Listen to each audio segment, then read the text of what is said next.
Psalms 91 through 91:16. Devotional focus verse. For he shall give his angels charge over thee, to keep thee in all thy ways. Psalm 91:11. One of the greatest pleasures of my life is being a grandfather. When my first grandson was born, we became good buddies, and the two of us would go out to breakfast now and then. When his cousin was old enough, he joined our party, and the three of us enjoyed those occasions together. After one of our pleasant breakfast outings, we went to a local department store to check out the toys. When we finally returned to the car, I instructed one grandson to stand by the door and wait while I placed the other boy in his booster seat. While strapping the first grandson into his seat, I accidentally shoved the front seat forward so it bumped the horn. Moving out of the car to get my other grandchild, I bumped the horn again. I was upset at my awkwardness and hoped the unnecessary noise had not attracted any attention. Then I noticed that there were two people inside the car next to me, and their motor was running. They were clearly waiting to see why I kept honking the horn. I motioned for them to wait as I looked around for my younger grandson. My heart nearly stopped beating when I realized he was bent over directly behind the neighboring car trying to read the license plate. After I pulled him to safety at my side, I wholeheartedly thanked the ladies for patiently waiting. And you can be sure that I thanked God for allowing me to honk the horn twice, even though doing so was not intentional. I am sure that God's angels were on the scene that day. They were there to keep us in all our ways, and it was no accident that I honked that horn. Had the driver of the other car not heard it and paused to find out the reason, I am sure my grandson would have been injured. In today's focus verse, the psalmist reveals that angels watch over believers. I suspect that we really have no idea how often God's angelic messengers are standing by, ready to intervene on our behalf. However, I am convinced the experience with my grandsons was one such instance. Let's not lose an opportunity to thank Him for the protection He provides, both seen and unseen. Background information.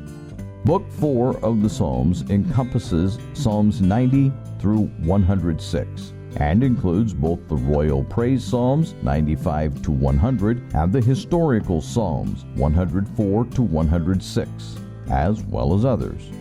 This cluster of 17 psalms was collected about 200 to 300 years after the first three books and probably was added during the time when Israel returned to their homeland under Ezra 458 BC and Nehemiah 445 BC. This section focuses on Israel's failure and time spent in the wilderness, echoing the theme of the book of Numbers.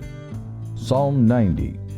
This song is classified as a communal lament, a psalm that expresses the anguish or sorrow of the worshiper.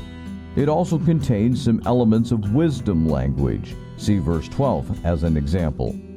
According to its superscription, Psalm 90 is a prayer of Moses. This makes it the oldest of the Psalms, as none of the others were written prior to the time of David.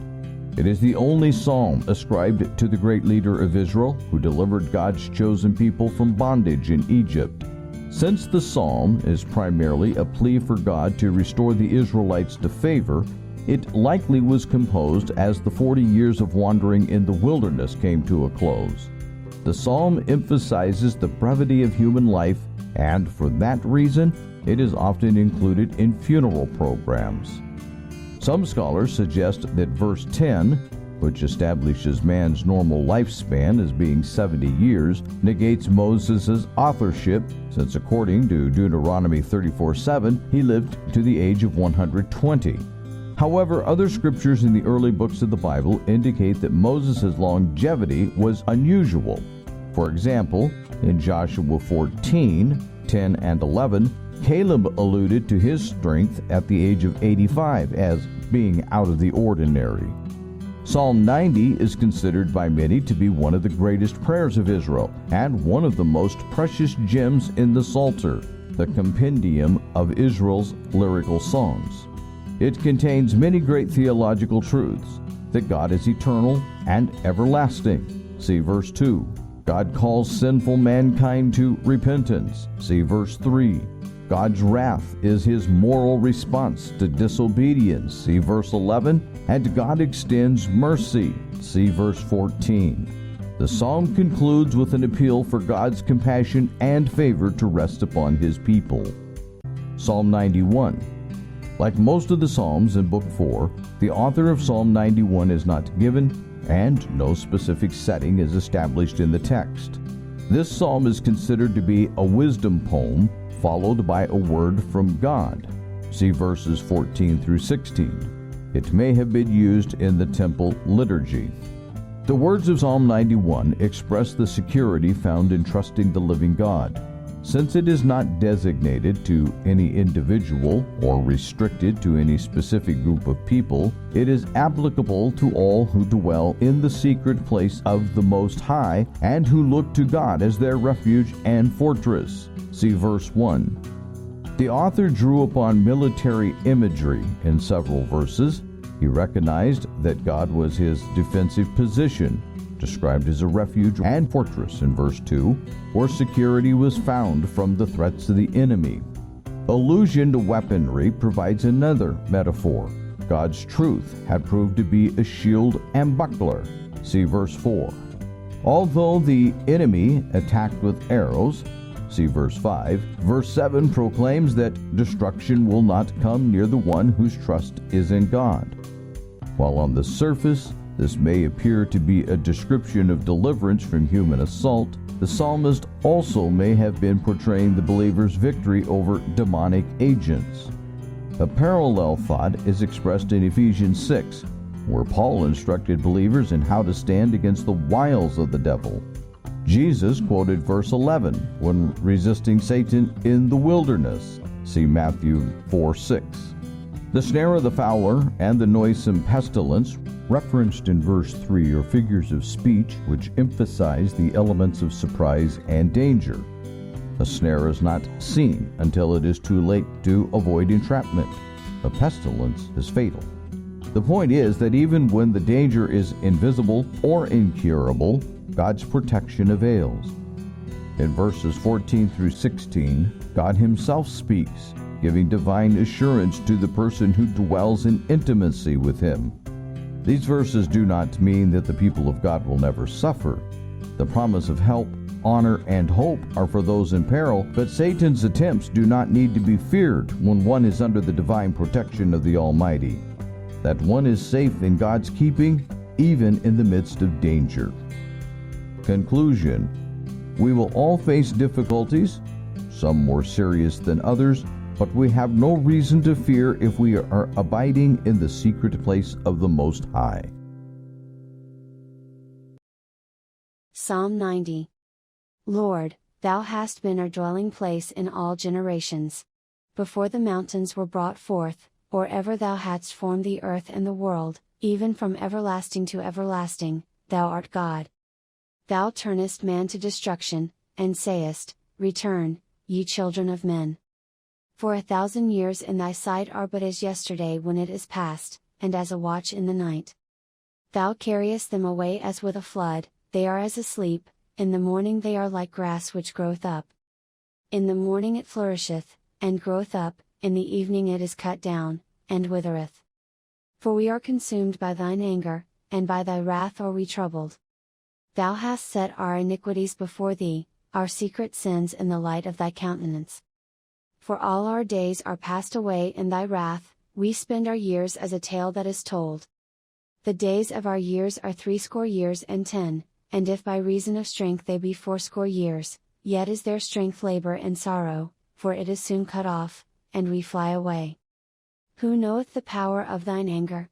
Even according to thy fear, so is thy wrath.